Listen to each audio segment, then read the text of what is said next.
12 mois séparent ces deux images, ces deux moments, 12 mois calendaires, depuis la victoire de Josh Lucret, ici à El Kantaoui en 2015.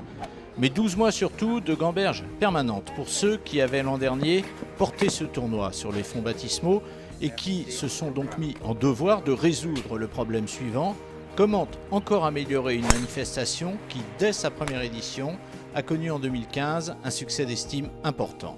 Écoutez, nous avons été à l'écoute un peu des organisateurs de l'Absour, donc pour faire tout ce qui a été demandé dans les meilleures conditions et parfois même plus.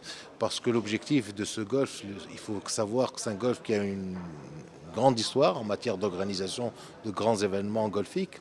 Il y a eu plusieurs tours qui ont été organisés ici dans ce golf et nous souhaitons garder ce niveau de standard de qualité.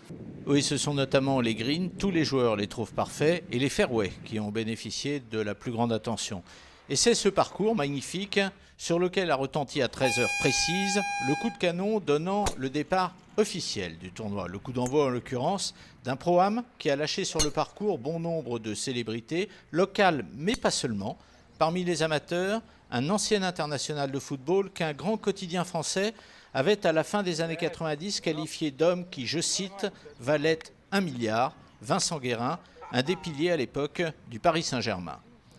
Enfin, avant d'entrer véritablement dans le tournoi, demain matin jeudi, le premier indice d'un second succès à venir, cette affluence ce matin lors de la conférence de presse des organisateurs, conférence de presse au cours de laquelle on a clairement évoqué les efforts faits en matière de sécurité, mais au cours de laquelle on s'est projeté aussi à dimanche soir, en se posant cette question: quels seraient alors les mots agréables à entendre pour les organisateurs, les mots qui voudraient dire que cette seconde édition du Tunisian Golf Open, encore plus que la première, a été un succès?